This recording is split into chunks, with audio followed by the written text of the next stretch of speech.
So Matt Lindland, really excited that you're joining us. Thank you. Yeah, Gene, thanks for having me on. I really appreciate everyone joining. It's an honor and a privilege to be able to share with everyone. And looks like we got a lot of coaches. I jumped on this morning to check out Tom Ryan. What an incredible speaker he was, and we had some meetings. So I missed Terry's and Chris Bono's, but I really enjoyed hearing Tom. And thank you for the great introduction. I think I put those on there just not to show what I've accomplished, but just to show that I've competed in multiple martial arts, not just Greco-Roman wrestling, but I've had success in freestyle. I actually had a lot more success in freestyle wrestling before I did in Greco-Roman, just probably because that's what's pushed in the high schools, that's what's pushed in the colleges. And I think becoming a martial artist, I think we were all created in the image and likeness of God, and he is the ultimate creator and the ultimate artist. And to not deny the fact that we are artists. When I work with the mindset guys, and I always love the energy and the passion they bring to everything they do. And so this is just another treat and something that they're offering all the coaches and everybody for free.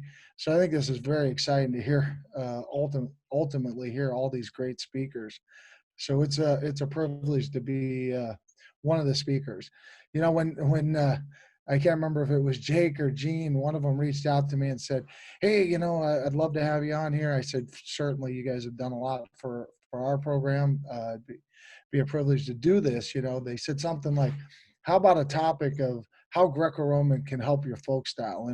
And this is kind of awkward because I can't see everyone's reactions, but honestly, that is not what I do. I coach athletes to become the best they can be in the world in Greco-Roman wrestling. And so um, there's something different about the international styles than the folk style.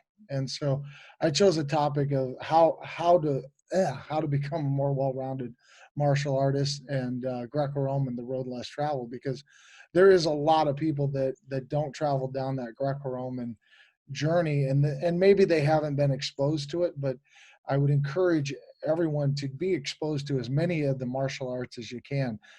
For me, the journey into martial arts started very late, just like we heard Tom Ryan talk about Terrell Delagna this morning. Started in 10th grade. I started in the ninth grade. Actually, there was a 4-week program in our junior high, wrestling, and it got us out, got us after school. We went and did some wrestling programs, and I think it was about 4 weeks. I did that in 7th and 8th grade. So I was exposed to it, but very, very little, very minimal. And then we got into high school, and our gym class had wrestling as one of the subjects. We had to do wrestling, and it coincided right before the season. So they convinced everyone that was in the gym class that they were really good at wrestling and they should come out for the team. And that's really how they filled their roster up in the high school. So I believed the hype and went out for high school wrestling, and had some success. But I didn't really fall in love with the sport until after the end of my freshman year. I competed that whole season in high school, and I was a 98-pound wrestler that year. And at the end of the season, my coaches handed us a flyer and said, "Well, season's over.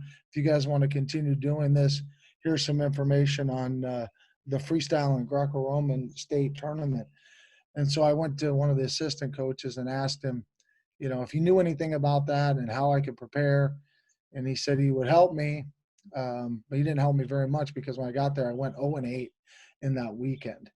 And I think a lot of you on this call would be thinking, how is it possible to go 0-8 in one weekend? Well, if you enter both freestyle and Greco in cadet and junior, it is possible. You can go 0-8. But I did find out that there was something about the international styles that I enjoyed, and that was the encouragement of risk. And there's certain tenets in the sport of international wrestling. And what are those tenets of wrestling? And I don't know if we can, Gene, can people respond? Can they raise questions or answer on here? Is that possible?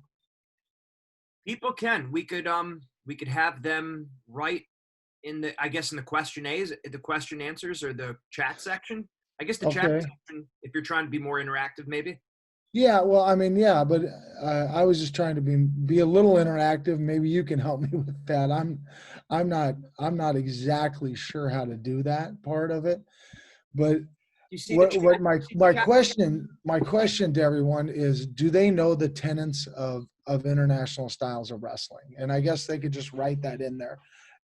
What are the tenets of international wrestling? Do you see the chat section, Matt? The button should be up. Yeah, Q&A. Yeah.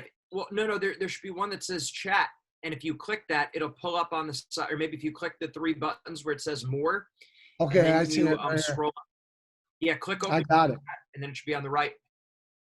All right. Well, I don't see anybody in there answering. So, All right, come on, people, well, snap out of well, it. let me ask a question here then. What are the tenets of the wrestling mindset? And we talk about these a lot in our program, and I know the mindset guys talk about it all the time. But I'm thankful for the opportunity to wrestle. I am aggressive and relentless. I have no fear of losing or making mistakes, and I will never give up. The tenets of international wrestling is passivity is forbidden. So being passive is forbidden. So we must be aggressive. That falls in line with the mindset tenets, being aggressive and relentless. Total wrestling, universal wrestling, and risk.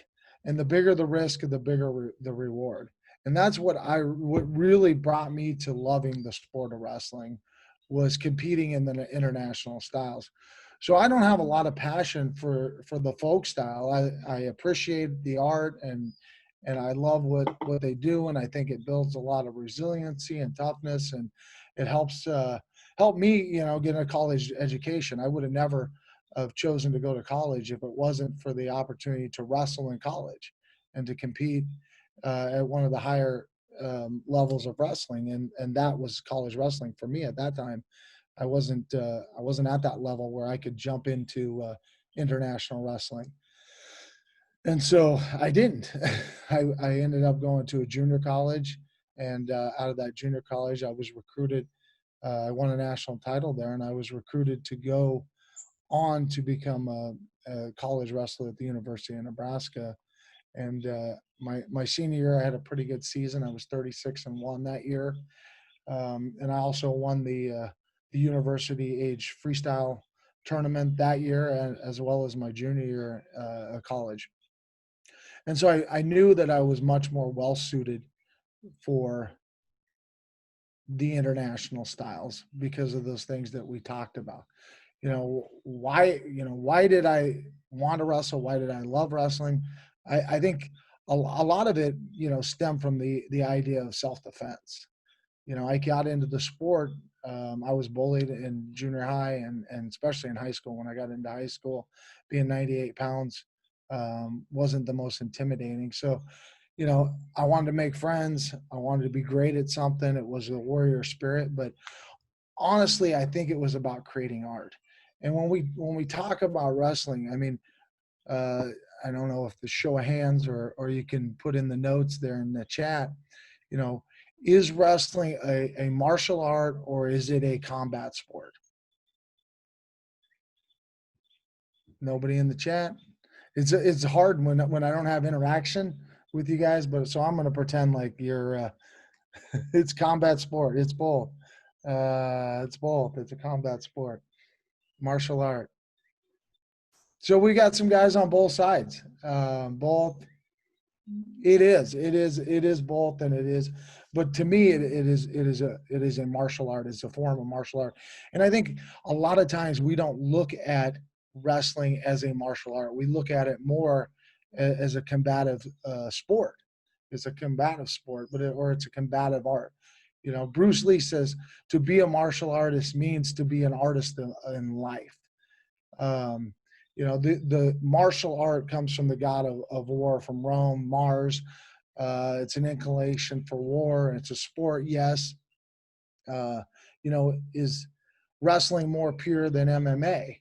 You know, I mean, I don't know. What is that answer? Is it more pure? Let me see your guys' comments over there. What's the difference between martial arts and combat sports? Well, yes, partly. Poetry in motion. Let me find a. I've got something here. Well, Picasso said that every child is an artist. The problem is if they remain an artist when they grow up. But my coach actually had a very great poet. He was an artist himself. He was my one of my first wrestling coaches. He was my club coach, and I started out with that story about telling you guys how I went 0-8. Well, the next week I found myself at the club where Mark Sprague, who wrote this poem that's kind of inspired me my whole life, which a great artist reflects on his inner thoughts and emotions with a canvas and a brush. The martial artist, the wrestler, paints his picture with skill, courage, stamina, speed, strength, and resilience in a lifetime of struggle and training, knowing that the final reward, win or lose, comes from the struggle and not the triumph. For the martial artist or wrestler, competing becomes the greatest of all art forms. The artist leaves his final work on the easel for all to see, but the martial artist leaves his portrait of greatness in the memories of all the spectators that loved the great sport and the men that participated in it. Let me encourage you to train and compete with the freedom of self-expression and the fight of the lion. And that was from my coach, Mark Sprague. And when I got to that club, I was very inspired because not only did we have a lot of great wrestlers, we had guys that were on world and Olympic teams. And I didn't really take that into understanding early on. I was thinking this is a combat sport. This is not an art.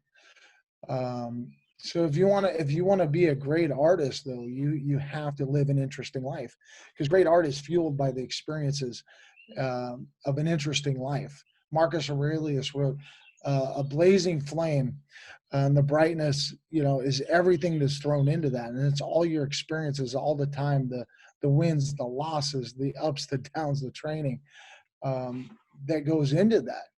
And so, for me, wrestling became my art form, and I think we were definitely created in the image and likeness of God, and He is the greatest artist of all. He is the creator of all, and for us to go out there and create art is us showing a reflection, showing a light of what we are in His image.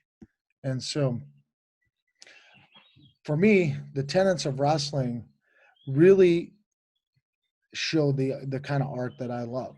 Passivity is forbidden.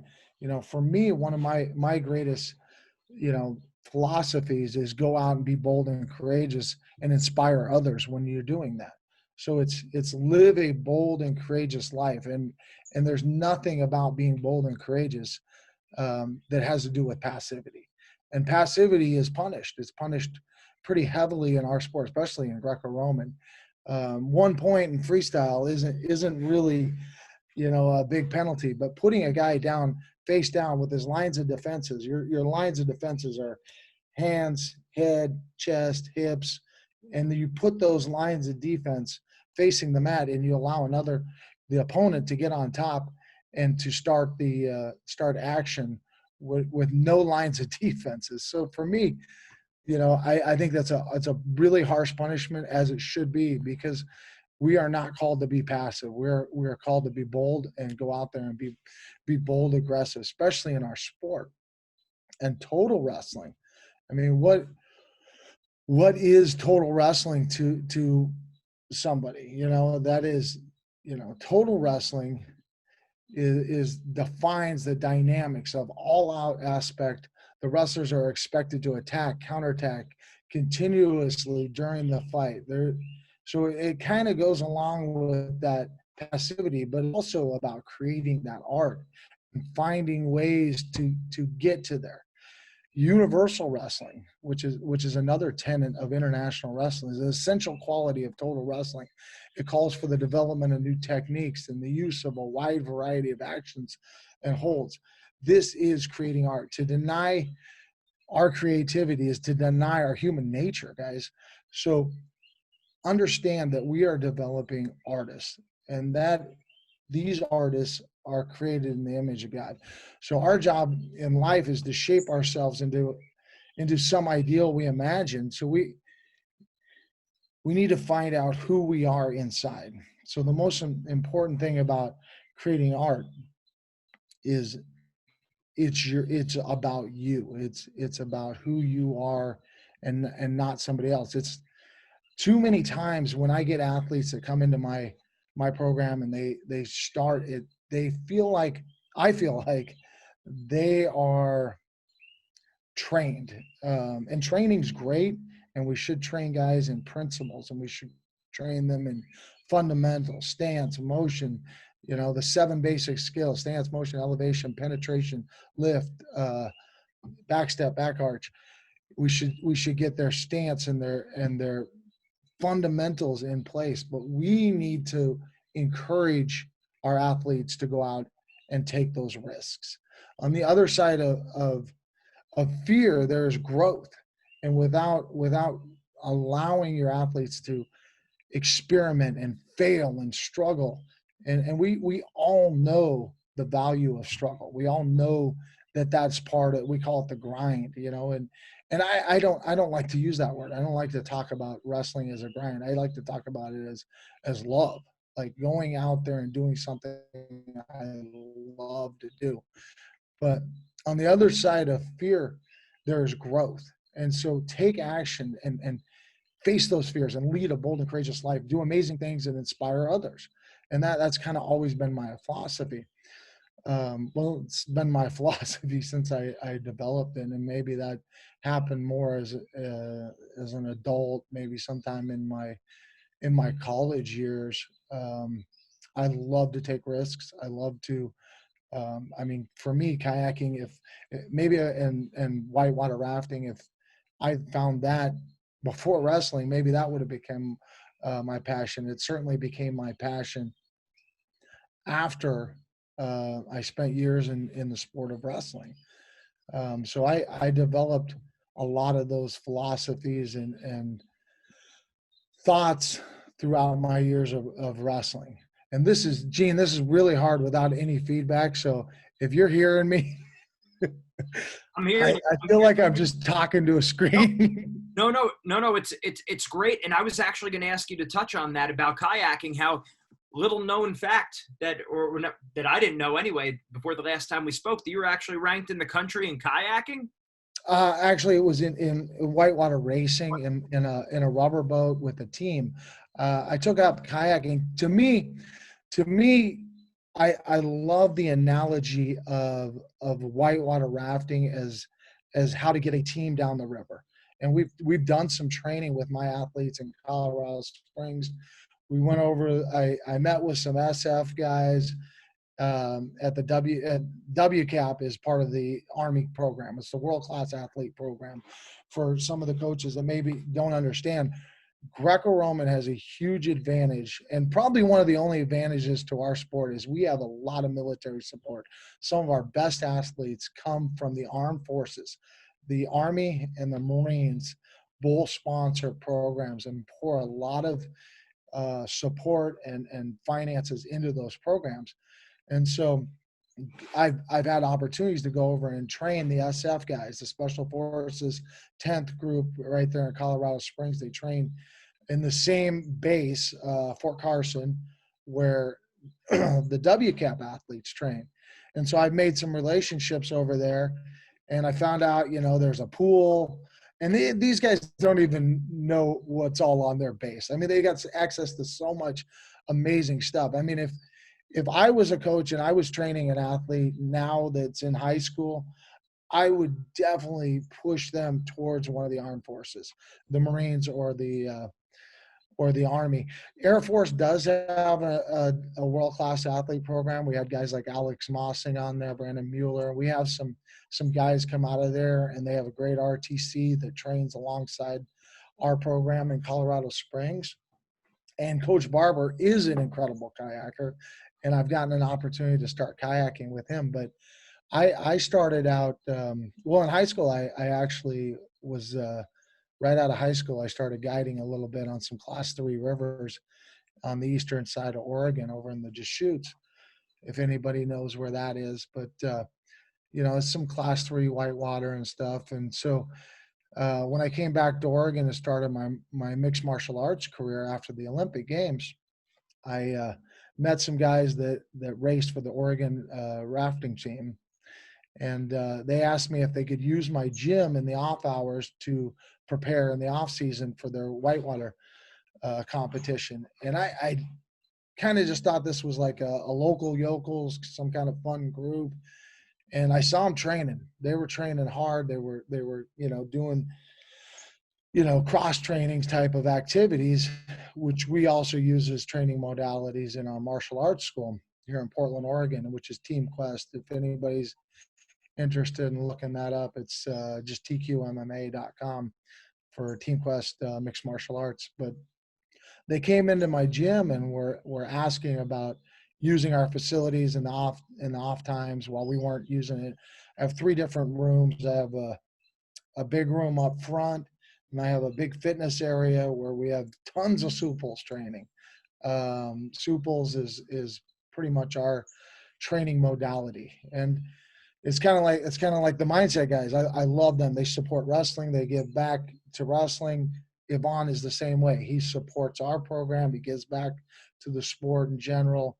I love the community that wrestling has built and the people that are in it. And that's why I'm honored to be on this call and to share some of my thoughts about what wrestling to me means and being an artist means and being a martial artist means. But yeah, I did went out to their first race, and it was on the Wind River early March. I didn't have a dry suit, but I jumped in a boat and took a lap with these guys during their practice lap.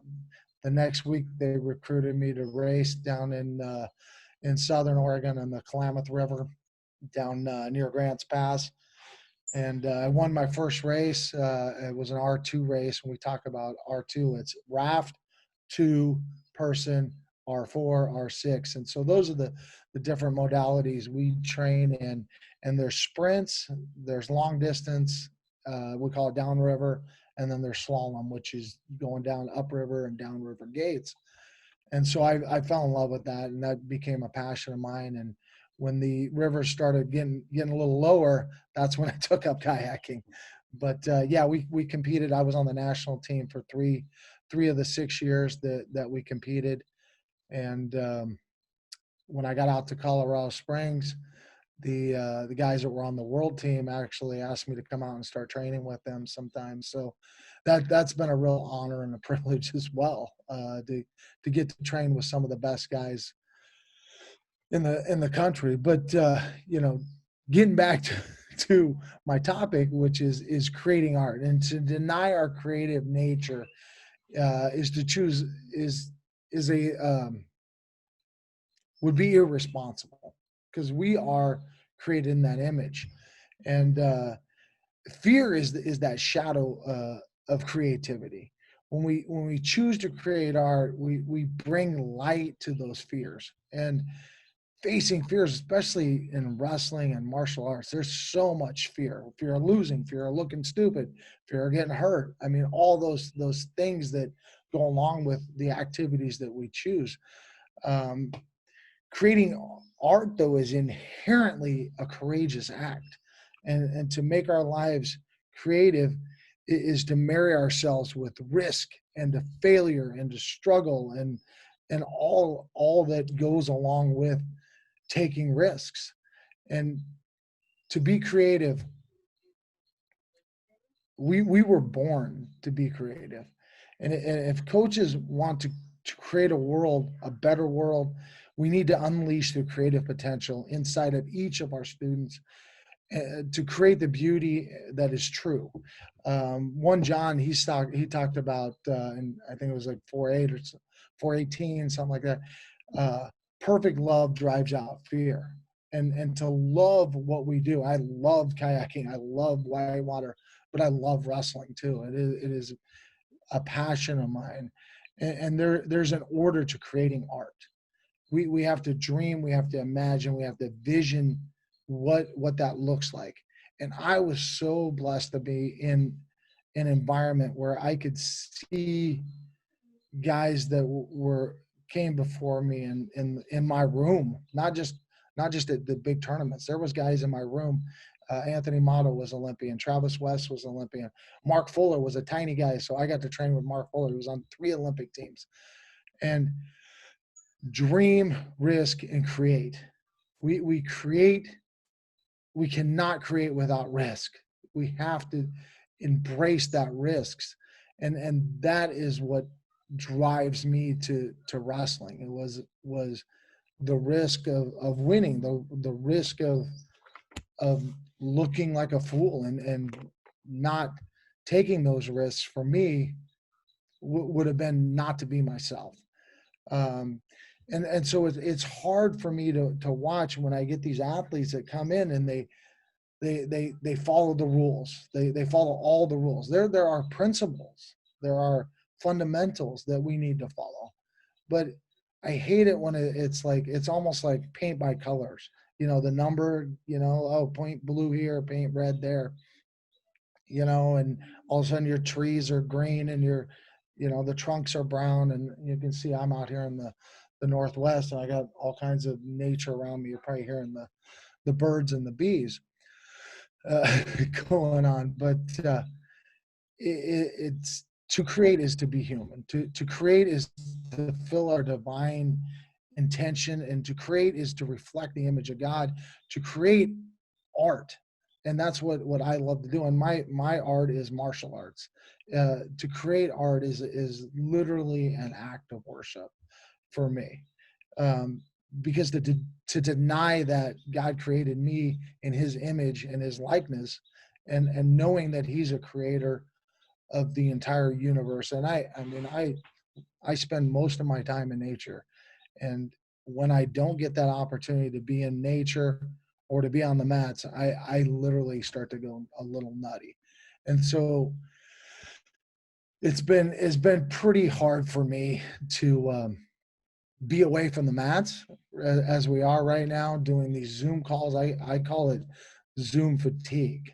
For me, this is fun, getting to talk to, what do we got? 117 coaches on this call that are all interested in hearing more, growing more. And I heard Gene talk about, how do we constantly improve and live up to what we were created to be. And so, just thank you guys for allowing me to share some of what I feel is important. And creating art, for me, coming from wrestling, I mean, I was criticized quite a bit by going into mixed martial arts, and that was early in my training. I was like, I got a little bit involved in it, and while I was still wrestling, I fought in a tough man competition in Colorado Springs. I'll tell you a little story, guys. I after the University of Nebraska, my wife, she wanted to move back to Oregon. She was like, "Okay, college is over, we're done. Let's move back to Oregon. Both our families live there. Um, we want to get our son." At that time, I just had one child while I was in college, just the one son. And then so we moved back to Oregon, and that's where we conceived my daughter. Was since we moved back to Oregon. But she wanted to be around family. She thought, this wrestling was okay. College is done, and I think that's what happens is a lot of these guys, they don't fall in love with it because they don't feel like they're creating art. They feel like they're following the rules. They're doing what their coach said. my hand goes here, my foot goes there, grab this single leg, and it isn't art. It isn't their own purpose. And so when you're allowed to go out and create art, you can literally fall in love with this sport of wrestling. And so I encourage all the coaches that are on this call and listening to this talk is to ask your athletes to fail. I do so many clinics and stuff where I'm like, yeah, you did that totally wrong, but that's okay. Now you figured out a way not to do it. Try it again. Try this, see what works and experiment and play. We don't talk about wrestling as play, but for me, it is play. It's art. It's playing. It's a fun, creative activity where you get to be really expressive about who you are and what you love to do. But so You see we're living in questions. Oregon. Go There's ahead. there's a bunch of questions for you if you click Q&A. Okay, let me get there in a second. I'll finish the story and then I'll get Oh, there. sorry. That's okay. I guess I there's too many things to do here, but I will definitely get to Q&A right there. I can see 9 questions. I'm gonna let you ask them, but let me finish the story. So while I was in while I was in Oregon, Mike Hauk, who's the national team Greco-Roman program, invited me out to Colorado Springs to be part of what is now referred to as the resident athlete program at the Olympic Training Center. Excuse me a second. Sorry. Take a drink. So as soon as my daughter was born, 2 weeks later, we drove out to Colorado Springs, and I my wife was a little nervous. I'm more risk. I'm more okay with taking those kind of risks and chances, I guess. She was a little nervous. My daughter was 2 weeks old. I'd lined up a job to pay our bills. I'd gotten an apartment ready. Actually, I found a house, and we were moving out there. On the way out there, and I think it was around Cheyenne, Wyoming, we found out the funding got dropped for that job that I had. So when I got there, she was thinking, oh, okay, well, let's turn around and we can find a place to live back in Oregon. But I had definitely a dream of being not just an Olympian, but winning the Olympics and competing and in the games and being at the highest level. And so there was no way I was turning around. I got there, I found a job driving a Zamboni, but you know, we came up upon some hard times there, and we didn't have enough money. Her grandfather was dying, and on the way to practice that morning, we had strength training that day. Um, I'd heard this radio commercial. It was way before MMA. Well, I guess MMA had started 93, Denver, Colorado, first UFC. So this was around the early time, but they were pumping this thing up: karate, taekwondo, wrestling, boxing, come one, all. And I was trying to figure this out because I needed to go fight because I'd heard that the prize money was $1,000, and I knew that would buy my wife a ticket to get home to Oregon to see her grandfather before he passed. And I get there and they're like, no, this is a tournament and you had to be registered and be one of these clubs. I said, no. I listened to the ad. It said, come one, come all. Now we're just trying to sell tickets. I said, well, you might need an alternate if somebody gets hurt. They said, you know what? We might. Why don't you stick around? So I stuck around. Believe it or not, I got into the tournament. I literally think you had to have a pulse to get into this tournament because the med checks were nothing. Came up with a strategy. I'd never competed in any martial arts up until that point outside of wrestling, but I knew I could fight. I knew I was a competitor. I knew I could compete. I knew I could fight. I went in there and won that tournament. I had 5 matches that evening, and they were all 3 1-minute rounds, except for the finals was 3 3-minute rounds, and I got to compete in there. I trained all the way up through 96 and did not make the team. I actually took third that year. I won the nationals a year before. I was in the finals. for the world team trials, in 95 and 96, I figured I was right there, and this was my chance. And I didn't make that team, and I also didn't have enough money to support my family and my training. And so I got an opportunity to move back to University of Nebraska and coach there while I was training. And so I took that opportunity. But along that way, I started training judo at the Olympic Training Center. When I got to Nebraska, I took 3 fights, and back then it was called no holds barred, NHB. It's not MMA, it was NHB. But there were holds barred. There was only 3 holds barred. There was no biting, no eye gouging, and no groin attacks. And for me, I love that rule set. And when I got into the UFC, right after the Olympics, Jeff Blatnick was our announcer for the Olympic Games there. And I just told Jeff, he was also the announcer for the UFC. I told him, please help me figure out a way to get into the UFC. I need to fight. And we competed in the games that year. The Summer Olympics were pretty late. They were October because it was in Australia, and that was their summer. And so I got to compete in the games. And then in October and December, I was fighting in the UFC. And I came back to wrestling one more year because I wanted to compete at the World Championships in New York City in 2001. And we all know what happened in 2001, September that year. So the World Championships were postponed. They were canceled, then they rescheduled it. And ultimately, I moved up a weight class and moved up to 85 kilos. That's a big jump from 98 pounds. As my freshman year in high school, and won a world silver medal there for the United States in December in Patras, Greece that year. So I'm going to go to questions now, Gene. Okay.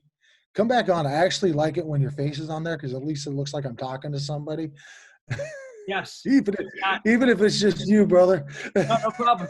No problem. I got you. So let's see. I got here. Do you have any opinions, techniques, and how to foster an aggressive mindset for high school wrestlers? That's from Roberto Furtado.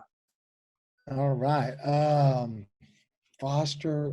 I feel like for me, I was created to be a warrior. And aggressive mindset. But I don't know if everybody has to have an aggressive mindset. I don't know if that's necessary. I think maybe for one of your students that doesn't have an aggressive mindset, maybe he is a more of a technical guy, or he's more a creative wrestler. He's an artist rather than an aggressive, all out type of fighter. I think my kind of art is a little more violent and aggressive. But I don't know if that's necessary.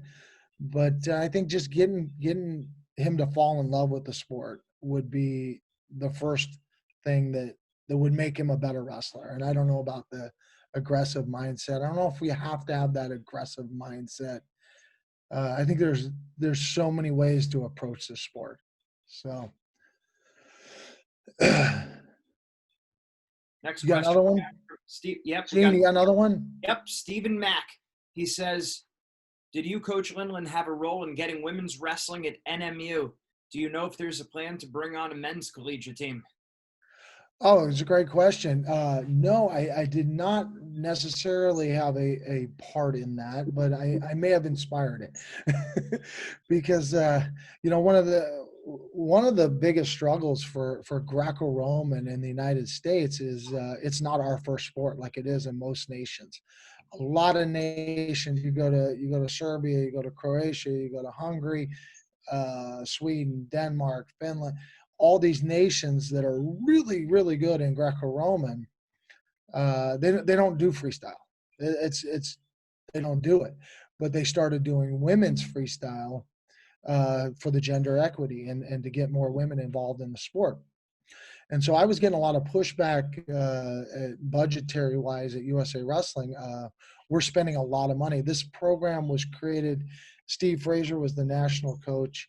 In 2001, he created the program in northern Michigan where they would essentially wrestle Greco-Roman, just like There's 77 some colleges that wrestle folk style, which does not translate into an Olympic sport. And we have one program in the United States where they wrestle Greco-Roman.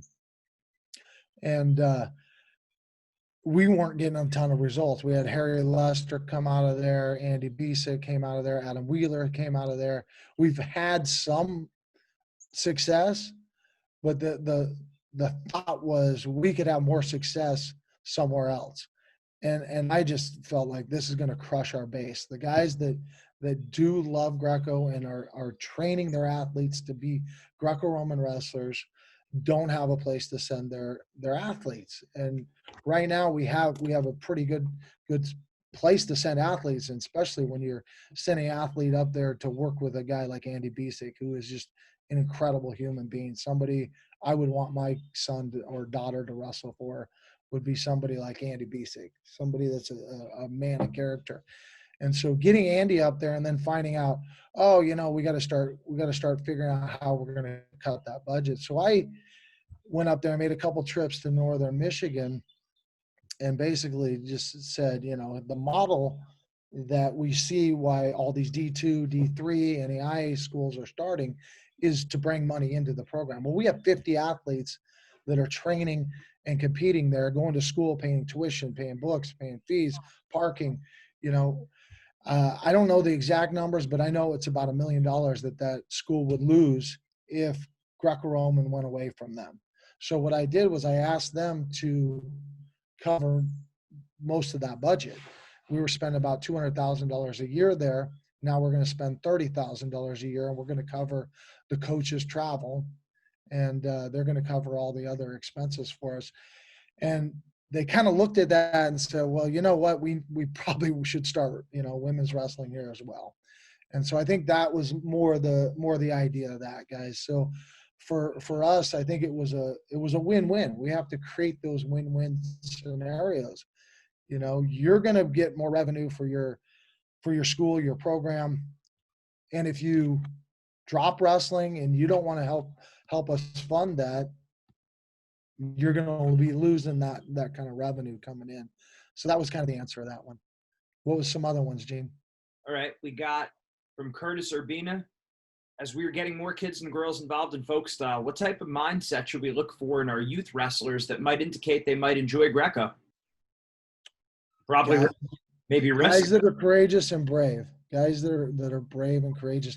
What I hear most often about, why guys don't get involved with Greco-Roman is they're scared. It's a style they don't know. They're scared. They're scared to look stupid.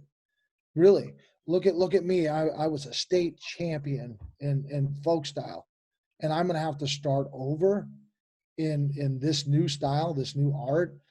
For me, that's been my journey. It was like, going from, folk style and being really restricted and confined. I mean, the rule set in folk style is does not allow me to be creative like I want to be. I can't throw a guy on his head. I can't pick him up and take him over my head and slam him into the mat as hard as I can. And that's why I think wrestling is such a great martial art and such a great self-defense. I mean, we look at that, we go, some of the best wrestlers are some of the best MMA fighters, which doesn't necessarily translate to self-defense, but it certainly can, for sure. And I think, using gravity, taking a guy off his feet and returning him to the ground, and we play on a mat. I mean, we play wrestling. When we're doing wrestling in real life, I mean, you could really damage a guy using cement or gravel or something like that. So it is a very good art for self-defense. And I think every individual, I mean, women, men, I mean, my daughter has been a martial artist pretty much her whole life. She started training martial arts at 8 years old. I have a gym here in Portland, Oregon, Team Quest. We're pretty much one of the founders of mixed martial arts. We have guys like Randy Couture and Dan Henderson, Chael Sonnen, and Evan Tanner. I mean, we've had multiple UFC champions that I've trained and I've and I've trained alongside, and I've also coached guys in that program to become some of the best martial artists in the world. But it is taking that base of wrestling, and we see it, DC, Cejudo, Usman now, Nagomedov. I mean, some of the best MMA fighters all have that wrestling base, and I think nobody can deny the fact that wrestling is really strong. But find that guy that loves risk and he loves the excitement, but also get them out of their comfort zone. Have them try something new. Have them do jujitsu. Have them do Muay Thai. When I've trained in Thailand, it was like they loved using Greco-Roman off balances and knee bumps and stuff. But Muay Thai to me is so similar to Greco-Roman. Somebody that isn't involved in maybe the arts would look at Muay Thai and think it's just straight boxing and kicks and knees and elbows. But most of that fight ends up in the clinch. Nobody wants to stand on the outside and get punched. So they close the distance, and they call it the plum clinch, where they're grabbing the back of the neck. But I showed them a collar tie with an underhook, and they were just blown away. They were like, oh my gosh, this is, something as simple that we use in our sport transitions so well into Muay Thai, and vice versa. Moving angles, and there's so many similarities between all the arts, is stance and position, head up, butt down, hips in, elbows tight. If I throw my punches like this, you see them coming. I throw them here, you don't see that thing. It's coming straight at you. So different angles of attacks. I mean, there's only two ways to create an angle: move him, move you, or do both. Move him and move you. If I'm trying to create space on bottom in jiu-jitsu, it's move him, move me. If I can't move him, I got to move myself. And those same things apply on our feet in wrestling. We get an attack, we get a hold of something. So expose your athletes to as many of the arts as you can. Maybe they're gonna leave wrestling because they're gonna fall in love with jiu-jitsu. But you know what? That's okay, because now they're following their passion. And I've had this happen to me so many times, because I've exposed guys to so many different arts, that some of these guys gravitate towards Muay Thai or boxing. Some of them gravitate towards jiu-jitsu, when others fall in love with the wrestling. We were talking about my daughter doing martial arts, and she's one of my 4 black belts. I've been running this gym for 20 years. I've only ever promoted 4 black belts. She's the only female black belt. Kaylin, Isaiah, Robert, Robin, then Robert. Robert was our last one we promoted this year. And I'm going to use him next week. If any of you guys are going to be doing that USA Wrestling clinic that's online that Mike Clayton's putting together, you'll see Robert. He's one of my other 4 black belts. But for them to be a black belt in my system, you have to be well-rounded in all martial arts, not just wrestling, not just jiu-jitsu or boxing. You have to be very well-rounded in all of them. So I hope I answered that question. It looks like we got a few more. This is fun. Yeah, definitely. How should a high school coach implement Greco-Roman into folk style wrestling season? Oh, I tell you what I used to do when I was coaching NCAA Division I at Nebraska. I was coached at Clackamas with Josh Roden. And if you guys, if any of you coaches are looking to send a guy to a junior college, Clackamas Community and Josh Roden would be the guys I would send my students to, because he's going to develop them as individuals and as people first, and then develop them as athletes second. But we called it Dirty Greco, where you couldn't grab the legs, but all the tie-ups, you can trip, you can sweep, you can prop. So you could use leg-to-leg contact in those drills. And then I would even allow them to take a high single leg from there.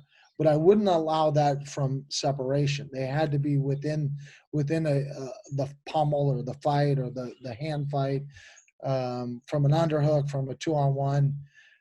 So we would use Greco-Roman in that modality to show our athletes that there's so much more they can do. And if I was on a mat in a wrestling room, I mean, but visualize this: you're bent over, you're head to head, and your hips are back. It's hard to trip.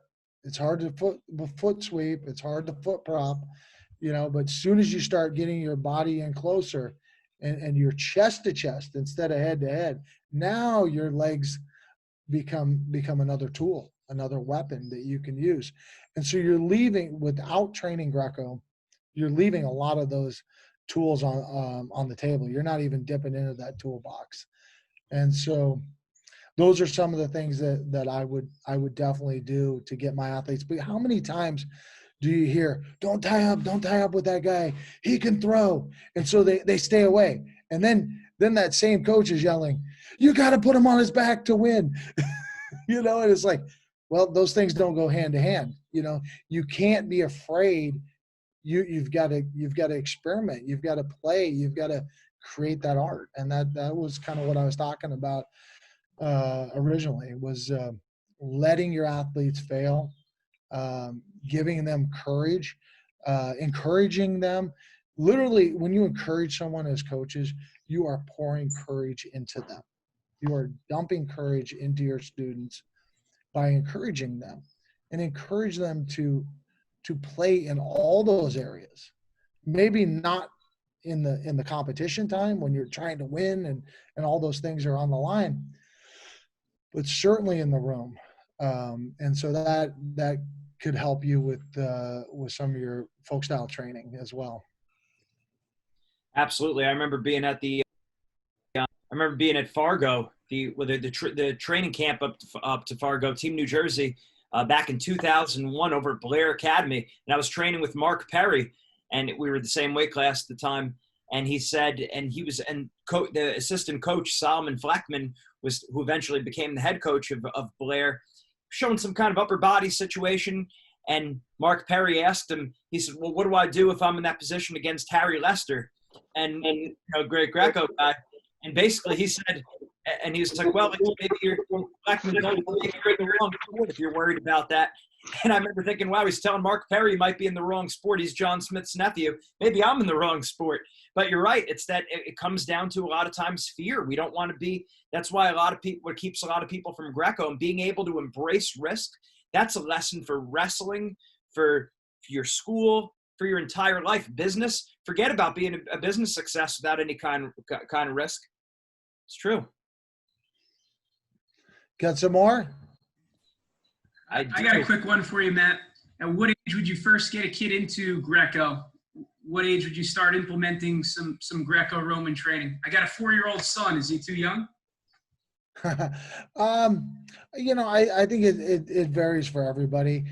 For me, I've been asked these. I just had my calendar pop up here. I don't know why I'm trying to get my screen. There it is. I think it's for everybody is a little different.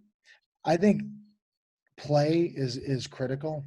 I think playing wrestling, not competing in wrestling. There's the two different mindsets there. Are we having fun? Are we enjoying? Are we falling in love with the sport, or are we embracing the grind? Those two things. I hate that grind word. Because that just feels like agony. It feels like something I wouldn't enjoy. But play to me is something I would enjoy. I mean, kids love to play. So let's go play wrestling. And it doesn't have to be competing, doesn't have to be stress.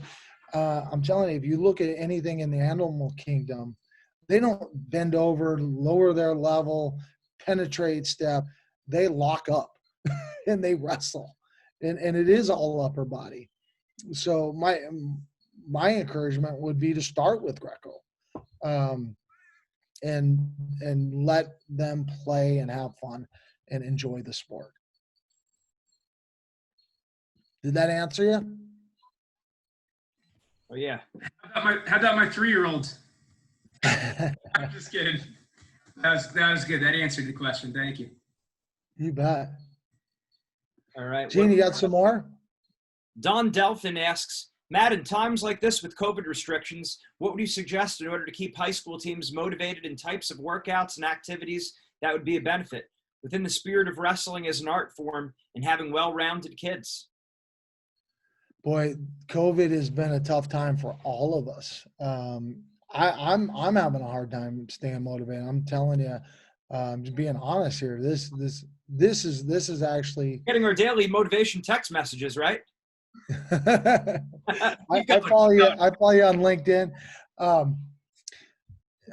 You know what? It's probably the same thing I would say to, you know, the crazy dad or coach that sends me a message on one of the social medias like, my kid's 6 and he's one state. How do I get him to be the best in the country? I'm like, your kid's 6, take him fishing. Go do things that they're going to enjoy and they're going to love. And there are certain modalities, you know, cross-training modalities that we can do, you know, like I go work on my stand-up paddleboard right now because my cabin here in Oregon is right on the Columbia River. I don't have a lot of whitewater, but when I was working with Pat Smith on his footwork for his lift, I was showing him, you know, these patterns, and just like any art, you hear that? The rhythm, that's the rhythm of the footwork. It's not, it's there's different rhythms, and that's in the art. And Pat went surfing, and he came back from a surfing trip, and he goes, "Hey, I figured out how to do that footwork you taught me." And I'm like, "What?" He was like, "Yeah, when I went surfing, he showed me to step up with my inside leg first, and then come up, butt down, head up, hips in, and I caught a wave." And it was like, that's great, because I've been struggling to get you to understand this footwork pattern and how to step your feet up. And you went surfing and came back and showed me what you learned from surfing that could help you with your wrestling. So, you know, have fun, play, enjoy. Right now, I mean, do things that they like to do. Don't try to push that right now. We got to get back on the mat, because they don't have to right now. Right now, they can work on other things that they enjoy. If they enjoy reading, you know, find some books that are going to fill them, that are going to encourage them, that are going to help them grow their mind, and work on, you know, other athletic movements that they can do on their own, and fun activities. But don't try to just. That's one thing that I think I learned way late, was I put a lot of pressure on myself to get good because I wanted to be the best. When I got in the sport, my coaches never talked about winning state titles, never talked about winning NCAA champions. Hence, I never did. I was never a state champion. I was never a Division I All-American, but I ended up winning a world and Olympic medal and multiple national titles in the United States. And also become one of the number one fighter in my weight class in the mixed martial arts. So I don't think right now is the time to say we got to figure out a way to train. There are ways to train, and you'll find those ways by doing things you love to do. And then everything will connect. It'll connect, just like Pat connected the surfing trip to his lift. Excellent. Coach Matt Lindland, thank you very much. Great stuff. We touched on so much there. Sports, there was a lot. Business, life. We really appreciate it. We're very honored that you joined us. Thank you. Well, thank you for putting this together for everyone. And you guys keep up the great work. I appreciate what you guys are doing. And I just think it's awesome, guys. And this should be a yearly thing now, even when we don't have COVID. That's right. We may even go that route. We may even go that route. And I hope to speak to a large group in person where I can actually see feedback. It helps so much when you had your face on it rather than even if it was just you and Jeff. I know what it's like as a speaker. It's tough to, like, you know, where are people at? It's easier to kind of, but it's a different thing. These are the times we live in. Well, thank you, guys. Yeah. Absolutely. Let's do this quarterly. That sounds like a good plan to me. But thanks, Matt. Good to see you. All right. You bet, gentlemen. Absolutely.